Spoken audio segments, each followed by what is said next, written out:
মমতা তার মায়ের সাথে জমিতে দাঁড়িয়েছিল। সমস্ত ফসল পেকে গিয়েছিল।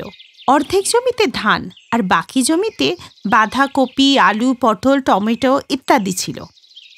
চল মা, অর্ধেক ফসল বাজারে বিক্রি করে দিই, আর বাকি অর্ধেকটা নিজেদের খাওয়ার জন্য রেখে দিই, না হলে সারা বছর কি খাবো। পরের দিনই মা আর মেয়ে অর্ধেক ফসল নিয়ে বাজারে বিক্রি করতে চলে যায়, কিন্তু সবটা বিক্রি করে মাত্র 40,000 টাকা পেল।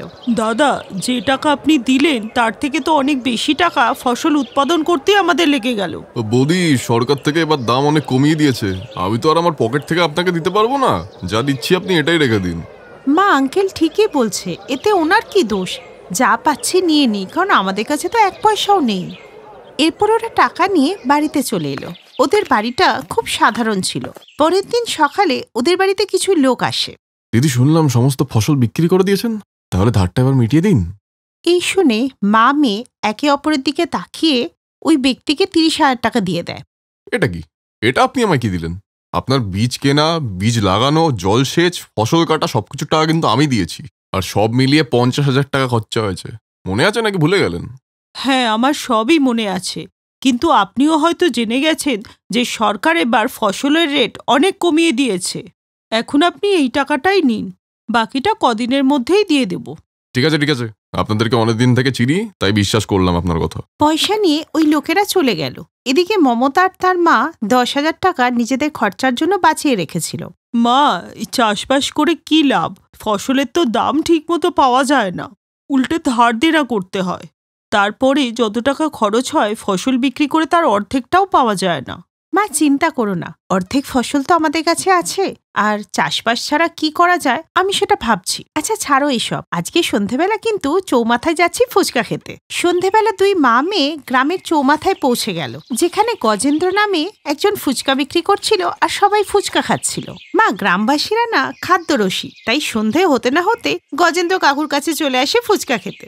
মা মেয়ে যখন ফুচকা খাচ্ছিল তখন কয়েকজন বলাবলি করছিল, আর রোজ রোজ ফুচকা খেয়ে না মুখটা একবারে বিচ্ছিরি হয়ে গেছে। আর এত পকেটে পয়সাও নেই যে শহরে গিয়ে ফাস্ট ফুড খাবো। আর এখানে অন্য কিছু ভালো খাবারও পাওয়া যায় না। হ্যাঁ কাকু, কথাটা আপনি ঠিকই বলেছেন। এখানে অন্য কিছু পাওয়া গেলে বেশ ভালোই হয়। আরে আপনারা নতুন জিনিসের চক্করে পড়বেন না। এই পৃথিবীতে ফুচকার থেকে ভালো আর কিচ্ছু হয় না। ওই গ্রামবাসীদের কথা মমতা খুব মন দিয়ে শুনছিল। তারপর মা মেয়ে ফুচকা খেয়ে বাড়িতে চলে এসে মমতা বলল, মা তুমি শুনলে গ্রামবাসীরা কি বলাবলি করছিল?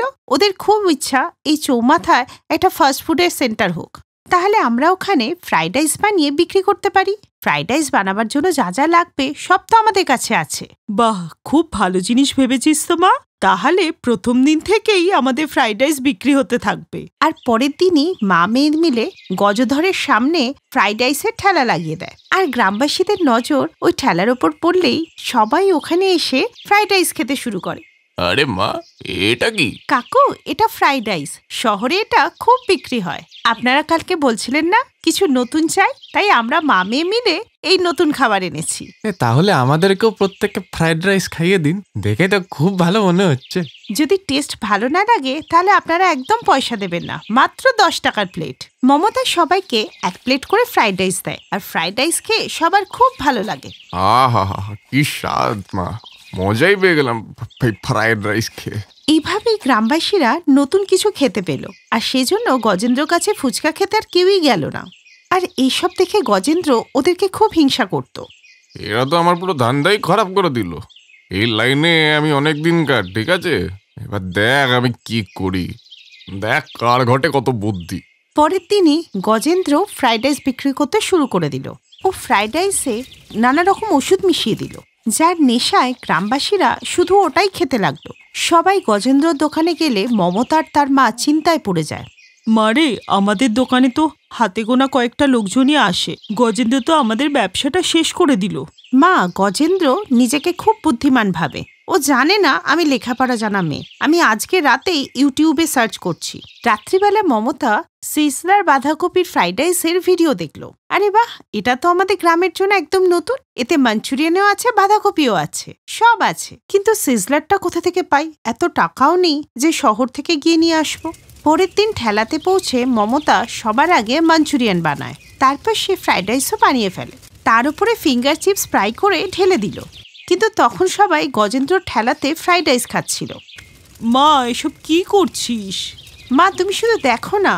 প্রথমে সে তাওয়াটাকে লাল হওয়া পর্যন্ত গরম করলো, তারপরে বাঁধাকপির উপরের অংশটা ছাড়িয়ে ওটাকে তাওয়ার মধ্যে রেখে দিল। তারপরে মাঞ্চুরিয়ান সহ সমস্ত জিনিস ওই বাঁধাকপির ওপরে রেখে দিল। আর এর গন্ধ পেয়ে, আরে এ কোন সুস্বাদু খাবারের গন্ধ আসছে, চলো সবাই মিলে মমতার দোকানে চলো।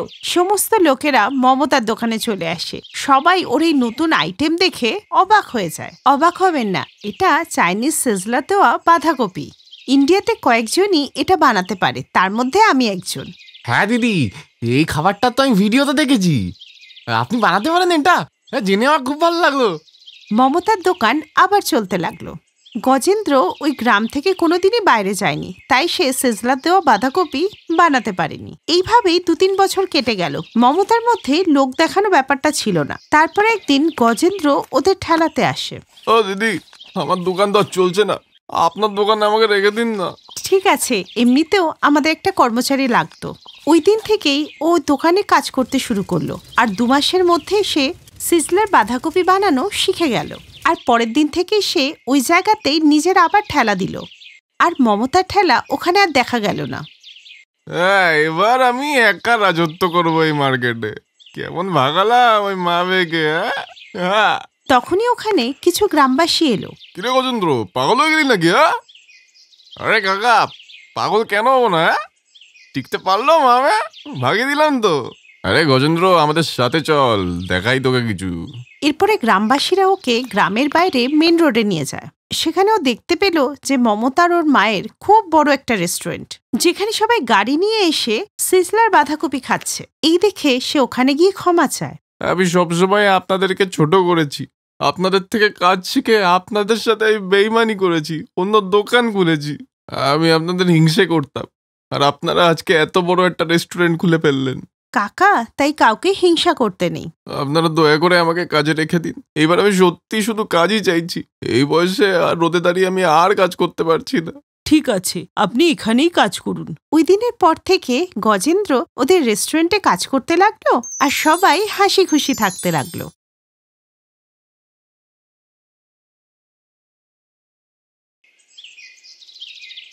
পার্বতী দেবী নিজের নতুন বৌমা সুমনাকে বরণ করার জন্য বরণডালি নিয়ে দাঁড়িয়েছিলেন, আর বরণ করে বললেন, বৌমা, তোমার ডান পা দিয়ে কলসিটা ঠেলে ফেলে দিয়ে ঘরে চলে এসো। পা দিয়ে কলসিটা ফেলে সুমনা ঘরে এসেই ঘর দেখে বলল, সূর্য, তোমার ঘরটা খুব ছোট না?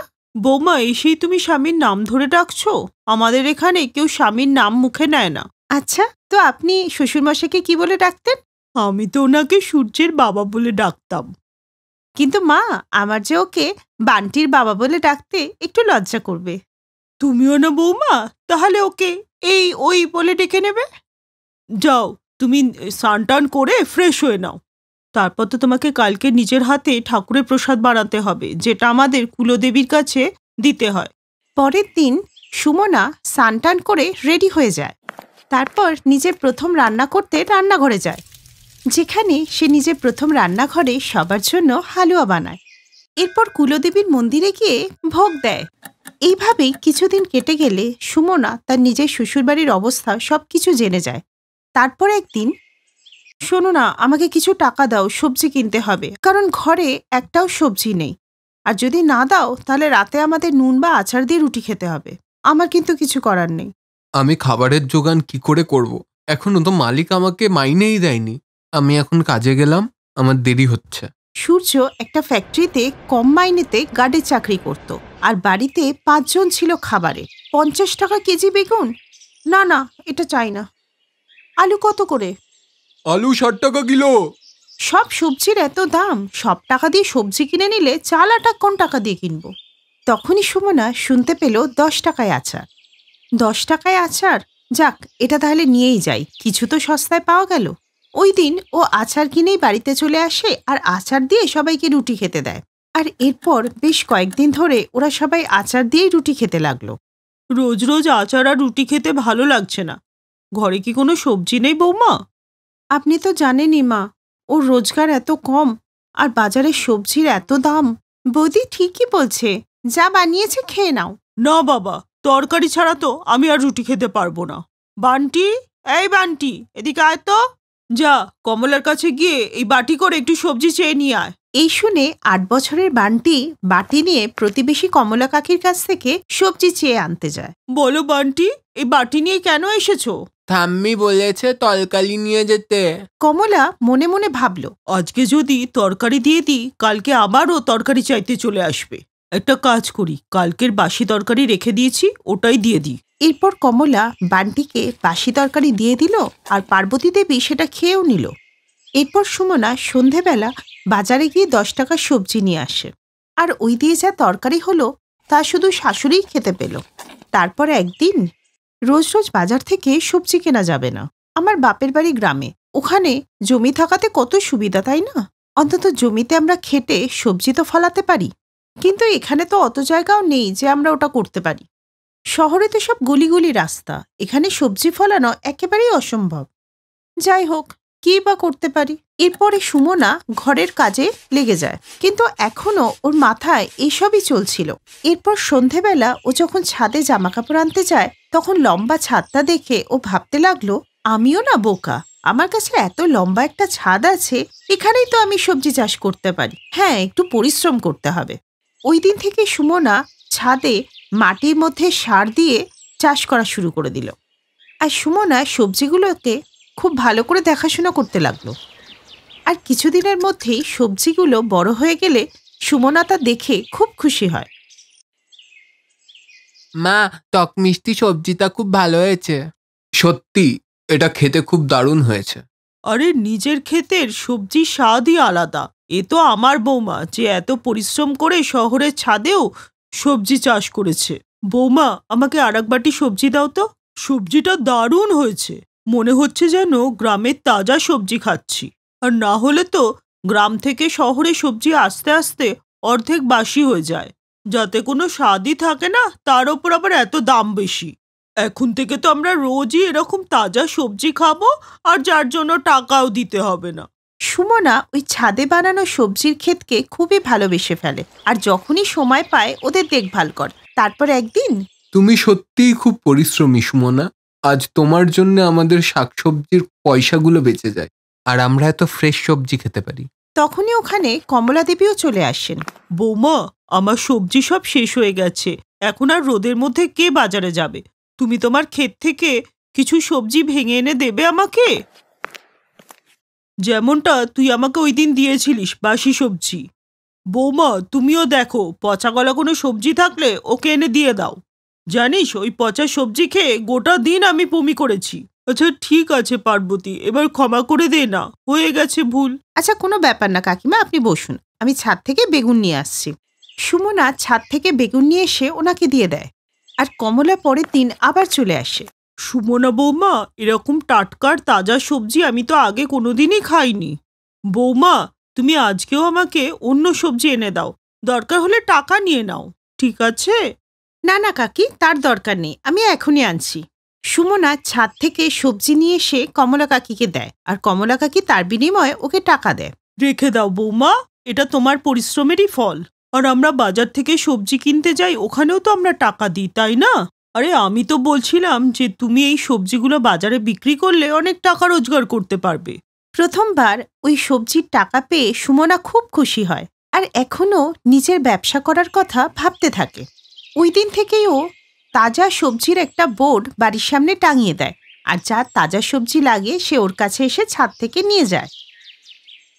সুমনা, আমাকে 2 কেজি পটল, 2 কেজি ঢেঁড়স আর 1 কেজি ঝিঙে দিয়ে দাও। হ্যাঁ হ্যাঁ, এক্ষুনি দিচ্ছি। সুমনা, তোর জন্য আমরাও কম দামে টাটকা সবজি খেতে পারছি। এই নে তোর 300 টাকা। আর এই করেই ওদের আর্থিক অবস্থা ভালো হতে লাগলো, কারণ এখন টাটকা সবজি খাওয়ার সাথে সাথে ওই সবজি থেকে উপার্জনও হচ্ছিল। আর এখন থেকে সুমনার টাকায় সংসার চলছিল, আর সূর্যর টাকা সঞ্চয় হচ্ছিল, আর ওরা সবাই এখন হাসি খুশি থাকতে লাগলো।